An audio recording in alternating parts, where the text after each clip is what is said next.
So the iPhone 16 Pro has just officially came out, so I wanted to go and compare it against the iPhone 14 and see which particular phone is the better one for you. Now the thing I can definitely tell you is between both these devices, they're both very different. Apple is still selling the iPhone 14. It is the cheapest iPhone Apple is making, and the iPhone 16 Pro is one of the most expensive iPhones, Apple is making right now. So let's go and see how they both compare. If you want to pick up either one of these phones, links will be down in the description. You can get them from there and you can help support the channel at the exact same time. So, starting off with the outside of both these iPhones, the iPhone 14 that came out back in 2022, on the front of this phone is basically giving you a 6.1-inch Super Retina XDR OLED display. And it's a pretty good looking panel. I still think for a panel that came out in today's standards, it's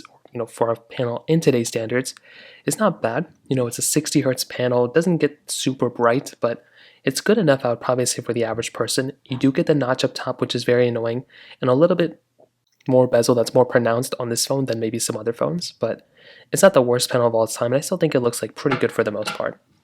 The iPhone 16 Pro, on the other hand, is giving you a 6.3-inch Super Retina XDR LTPO OLED display. So it is a significantly better panel in almost every single way.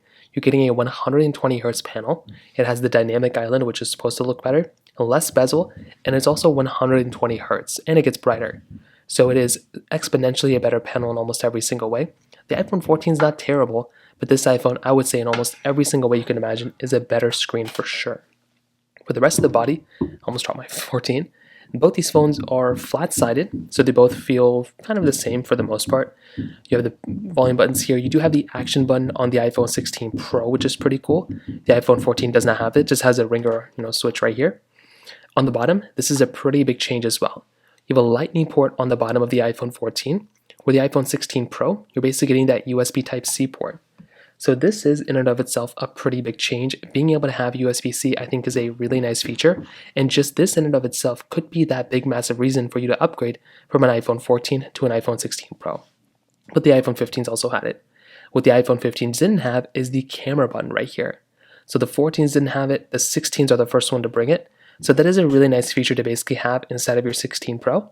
You have your power buttons right up here, nothing else at the very top. On the back side, you're basically getting your camera setups.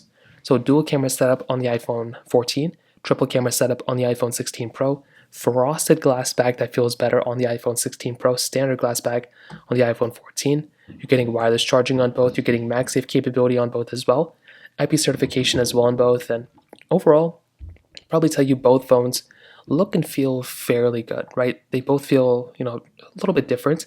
The iPhone 16 Pro definitely feels much more premium because that is a phone that's going to be giving you that overall better quality. But the iPhone 14 is one of those phones that I still think looks pretty good for the most part as well. But the 16 Pro I think is the one that feels so much better. Now in terms of software longevity, it's quite clear that the iPhone 14 probably isn't going to last as long as the iPhone 16 Pro.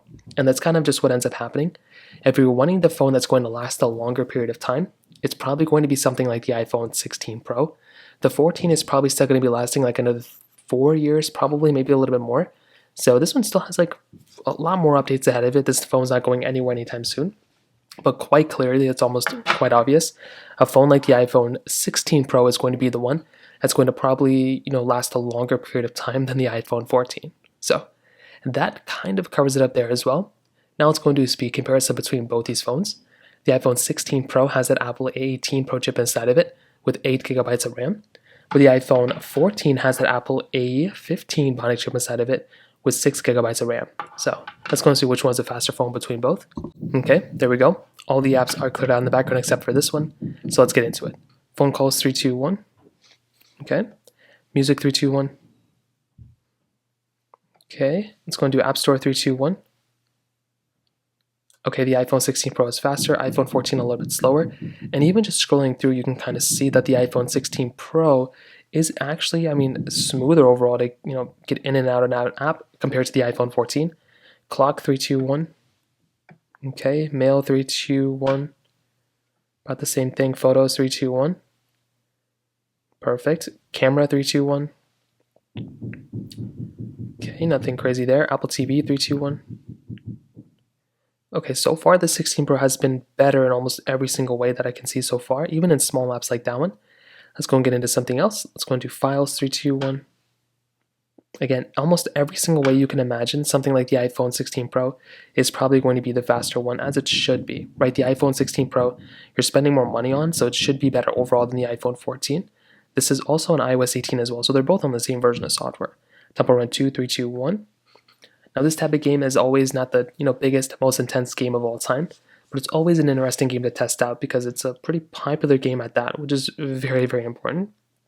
As you can see right here, there was a little bit more glitchiness on the iPhone 14 for a little bit, but it was kind of neck and neck, right? That actually wasn't as big of a difference as you probably would have expected.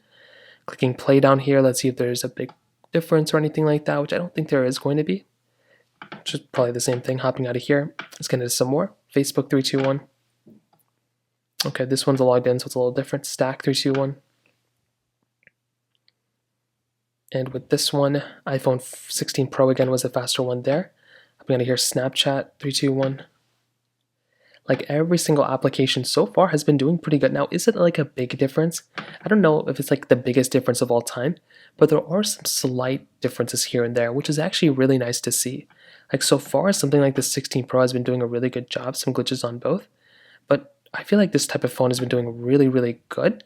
But the iPhone 16 Pro is the overall faster one. So if you're wanting the faster phone that's going to be smoother, better gameplay, better experience, better pretty much everything across the board, it really is going to be the iPhone 16 Pro. And you're also getting more RAM, which also gives you things like Apple Intelligence and different things like that, which is a really, really nice thing to have here as well. So from that side, that kind of covers it up there.